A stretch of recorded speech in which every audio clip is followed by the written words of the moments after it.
it's Alice, and today it is time for this month's book haul, and as usual I have a bunch of books to show you.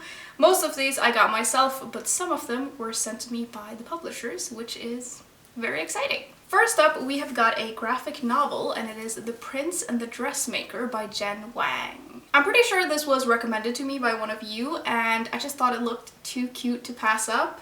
And this is a young adult story about this prince, and his parents want him to marry, but they don't know about this secret life that he has where he will go out at night as his alter ego, Lady Crystalia. And it seems like the story is just about this boy who likes wearing dresses sometimes and his friend who is a dressmaker.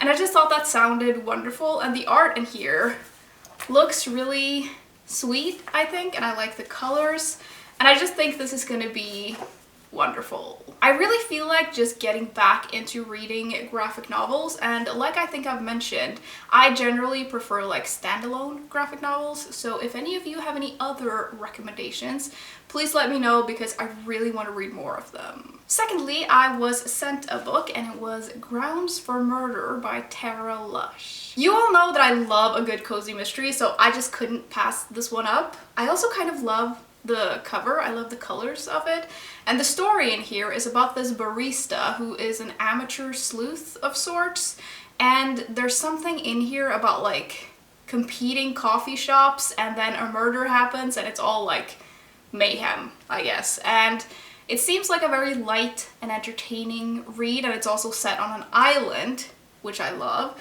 And I just thought this would be great for when I want something like this. And on the back here it says that this is a silky smooth blend of humor, mystery, and romance with a feisty heroine and a delicious island setting. And that sounds wonderful when I'm in the mood for that kind of thing. Then we've got some more mystery books that I picked up myself, although these lean more like thrillery, I think. And honestly, I am like, the only thing I want to read right now is mystery thrillers and like suspenseful novels because I'm just in such a good mood for them. But then I also can't read too many of them one after the other because I feel like they start bleeding into each other, which isn't that great. But I picked up some new ones that I'm very, very excited to read. And the first one is my most anticipated release of this whole year. I'm so excited about this book, and it is, of course, The Survivors by Jane Harper. This author is one of my favorite mystery writers ever. I love her books, and I will probably read anything she comes out with ever because I think she's amazing. This book sounds fantastic. It's set in Australia on the island of Tasmania, I believe, and it's set in this small coastal town where a body washes up on a beach, and all of these like long-held dark secrets threaten to emerge. And that sounds amazing. Like, it ticks all of the boxes for me. It's like, it's Jane Harper, it's set in a small town, we've got like a murder and all of these secrets, and because it's Jane Harper, I'm sure this is going to be very atmospheric because she's so good at writing those kinds of books, so I am so excited about this one. I might make a reading vlog all about reading this book because I am so excited about it, and I'm probably gonna have to start it like right after I finish this video. Then I got a book by an author who I've wanted to try out for a while, and it is Lock Every Door by Riley Sager. I don't really know where to start with this author, but one of my friends told me that she really liked this book, so I figured I would just start with this one. This is about an apartment sitter who is apartment sitting in this high-profile building in Manhattan, and she is told that she can't have any visitors in this apartment, she can't spend a night away from the apartment, and she's not supposed to like talk to any of the other people who live in this building.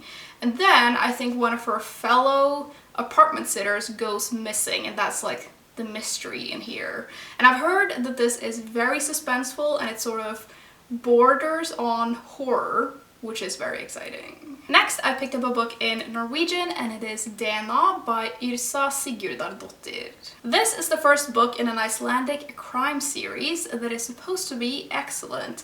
And I have been really getting into like Nordic noir lately, and I really haven't read a lot of Icelandic authors.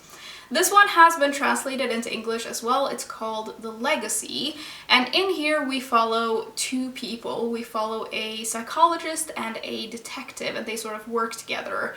And the case in here is about this mother who has been murdered, and they find her child hiding in the room she was murdered in, but the child won't speak at all.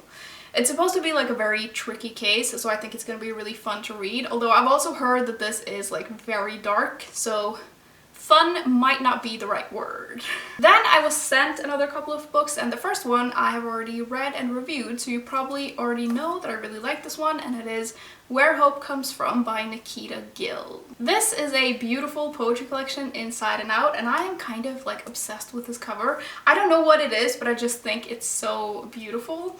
And this collection is about living through a pandemic and hope and healing and resilience, and it is illustrated by the author. So we have all of these like black and white watercolor paintings in here, and I just think this is gorgeous, and I really, really liked it. Next, I was kindly sent Outlawed by Anna North. This is a historical fiction western, and it's about this fugitive girl who I think joins a band of outlaws, and that's all I really know, to be honest.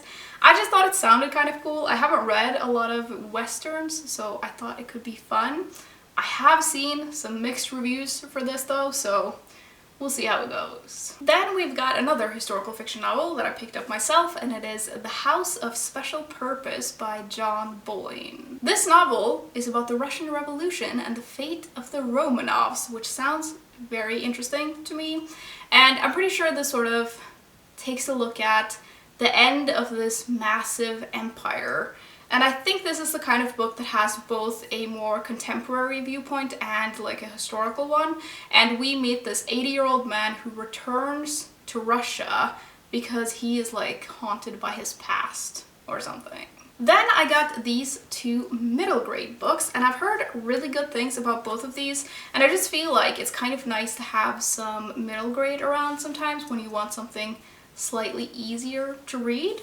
The first one is this beautiful one called Wildwood by Colin Malloy. I've seen this one around quite a lot, and this cover is obviously gorgeous, and this whole book is illustrated, which I think is really cool. I love illustrations in books, and the story in here is about this young girl, and I think her brother is like abducted by a bunch of crows, and he's taken to a place called the Impassable Wilderness, which is a place that no one ever returns from. So this girl takes her friend and they go into this forest to find her brother. And apparently this forest or wilderness is filled with all kinds of weird things. And that's all I really know. The second middle grade I got was A Pinch of Magic by Michelle Harrison. I have almost bought this book like several times in the past year, and I figured I would just finally actually do it. And the story in here is about these three sisters who go on a quest to break a curse that has haunted their family for generations. And apparently this has quite a lot of magic in it, which I'm always up for. Also, can we just appreciate for like a second how good middle grade covers are sometimes? Like both of these are gorgeous. They're kind of different, but they're both beautiful. And I see so many middle grade covers that make me want to read the books because the design is always like immaculate and there are so many colors, and it really makes me want to read like more middle grade than I do. Lastly, I got two nonfiction books, and the first one is one loads of you have recommended to me, and it is Know My Name by Chanel Miller. This is the memoir of a woman who was sexually assaulted at Stanford campus, I believe, and this case got a lot of media attention, and for a long time we only knew her as Emily Doe, and this book is her sort of reclaiming her identity.